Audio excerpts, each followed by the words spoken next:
Okay, so let's start our automation. Automation can start either by a segment or a form. I would like to start this by a form. We have the t-shirt newsletter already, but this form is a simple form, so it's not going to start any automation. It can do anything, but cannot start the automation. It's just for collecting emails.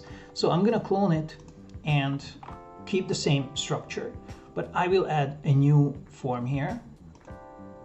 And I will call this t-shirt, let's say I won't call newsletter, I will call it t-shirt nurture form.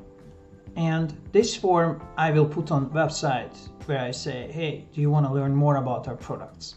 So if people show interest, they can right away go to our nurturing campaign. So we're just asking first name, last name, email, great. We're not gonna ask anything else at the moment. And we're not gonna add the tag newsletter either. So this is just gonna be like a t-shirt nurturing form. Okay, save it. So you see now this is a campaign form. So if I look at forms, I can see this is a campaign form. So when someone fills it out, the automation will start automatically. Let's head back to the campaigns and create our new campaign. I'm gonna call this t-shirt nurture. I can write here a long text and description why I'm making this campaign. Later when I come back, then I understand. Usually I make notes here like, hey, Joey, I started this because this and this. Okay, this is gonna be super easy. Campaign form, we just created one. It's our t-shirt nurture form. I could add here a segment as well. I could say, for example, here, if I wanted to, I could say, remove this, I could say segment. I could do my XXL segment if I wanted to, but they already purchased, so I want to warm them up, which means I need a campaign form. So first step, if you open this options, you have actions, decisions, and conditions. Action is usually like send an email, send a text message, change the points, change the segments. Just browse through a little bit here. There's a bunch of actions you can do. This is the heart of automation. Conditions are checking for a current value somewhere. Like for example, someone has a form field somewhere filled up, or contact has a field value, or who is the owner of this contact if you're working with that. Does the person have a valid email address at the moment? So there's a bunch of different options here. And decisions are usually referring to the previous step. So for example, here, I don't have anything like clicks email, but if I send out an email, which we're gonna do now, I will have the option to look at it. So has the person opened that email or not? So let's send out our first email.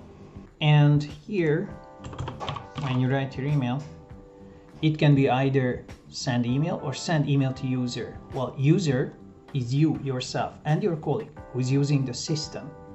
Email is the contact. So here I could send an email to my colleague, hey, check out this contact, whoever this campaign is running for, yeah? Check out this contact because he's doing this and this. It's super important to understand that the campaign is running for each contact. It's not for you, it's for the contact. So anything happens will be the personal journey of the contact. So the person will first get an email, and actually get email would be a lot better description here. So we will do nurture 1.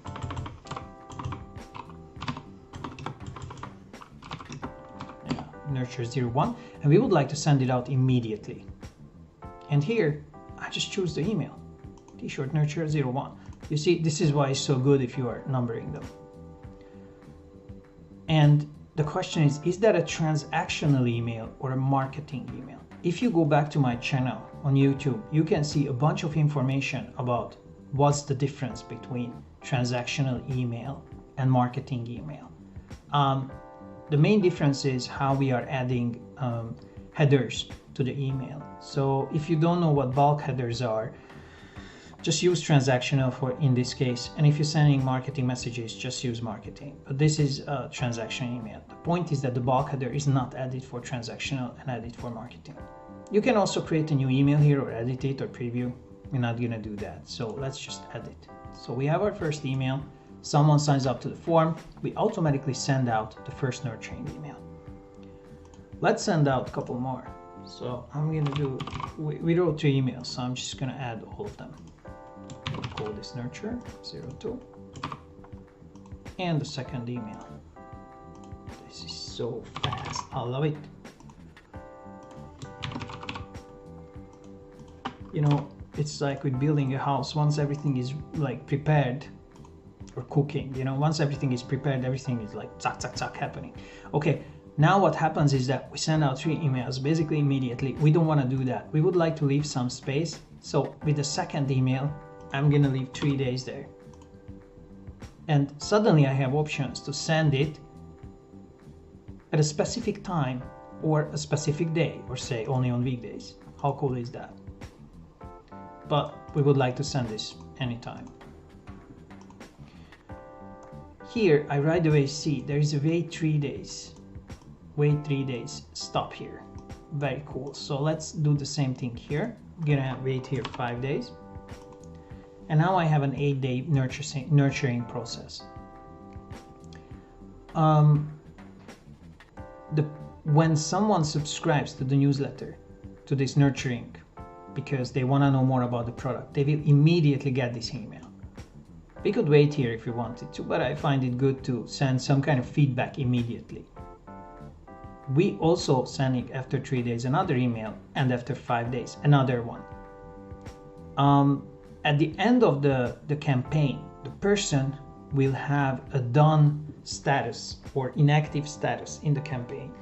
That means that someone enters the campaign, they will go through, and at the end they will be simply done, inactive. It means if you add actions later for this person in this campaign, like you add nurturing email number 4, the person will not get it. Whoever is inactive and finished will not get this email, because for them the campaign is kind of over. They're still a member of the campaign, but the campaign is over for them. So in order to understand who that is, who already finished the nurturing and still in there, so you can't reach them, you maybe want to write them, send them a segment email later. So what I usually do is I add here one more action where I'm adding a tag. So I modify contacts tag and I say nurture done. And this way I know that the person has the nurturing campaign is finished for this person. And if I want to reach him, I can just send him an email afterwards, a segment email. Because by adding another step, the person wouldn't get it, since he's in the bottom of the pit, he's inactive. Okay, in the next video, let's learn how conditions and decisions work. Let's save it and see you.